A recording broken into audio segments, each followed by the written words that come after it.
السلام عليكم، ياكم حسين الانشل. اليوم اريد انوه على شغله بخصوص القناه والتعليقات اللي تجيني على القناه وعلى الخاص. طبعا تحياتي لكل من علق وكل من سال وتاخرت عليه. طبعا اسف جدا لأن ظروف الحياه وتاخيرها، وان شاء الله راح اجاوب على كل تعليق يجيني، بس اسف على كل اللي تاخرت عليه.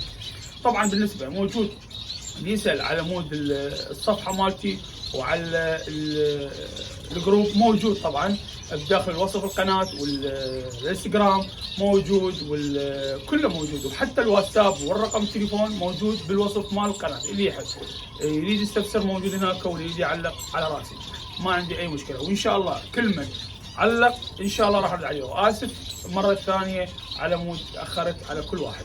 تحياتي لكم. طبعا موضوعنا اليوم بخصوص انه شلون راح نقدر نحصل من عندك الانتاج. شلون؟ طبعا انا موجود عندي انتاج واقدر ابيع لك هسه، بس انت راح تنظر اكثر من مالي انظر. راح تقول لي شلون؟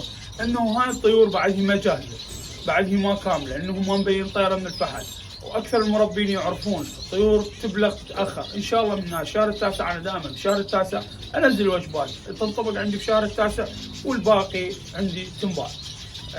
فان شاء الله فمن باقي من ال 22 باقي عندي بس 4 فله، اللي هو 2 جولدن و2 ستار موجودات باقي فقط. والله كله انباع وكله مشي. بالنسبه للبنغالي موجود باي وقت باي ساعه باي موسم، شتاء صيف موجود عندي. اي زوج ايش قد تريد موجود، مفتوح العدد، ماكو اي مشكله. كل انتاج عراقي، كل الالوان موجوده بخصوص هذا الشيء.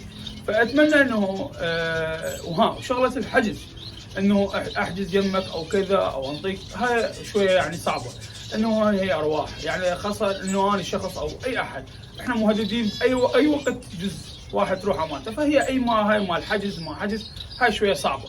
فان شاء الله اذا الله خلانا طيبين الشهر التاسع وقبل التاسع اذا شفت طيور بلغت فانا منزلها، وان شاء الله اللي يحصل هذا الشيء فهو بالعافيه له، وهذا رزقه وهذا حلاله. يعني ان شاء الله ما راح ابخل على كل واحد. بالنسبه للاسعار، هو تجينا اسئله ليش ما تذكر الاسعار بهذا الموضوع. اسعار متفاوته يعني، طيور تختلف عن طيور، هذا سعره شكل، هذا سعره شكل، هاي الالوان تختلف، الحجم يختلف، وهواي اسعار. يعني قد ما اقعد احكي هسه على شغله الاسعار هواي، انا مو شغله قافل شغله الاسعار، لا بالله ما عندي اي مشكله بهذا الشيء.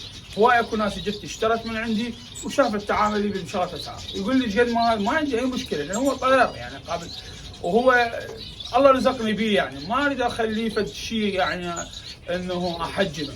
فبالنسبه للاسعار انه مو فد يعني مو فد مشكله، يعني انه انت قلت لك مرات تسالني على فد سعر معين على طير معين اقدر اجاوبك، بس مال الاسعار كل الطيور اللي هي متفاوته واشكال متفاوته واعمار ويعني كل شيء.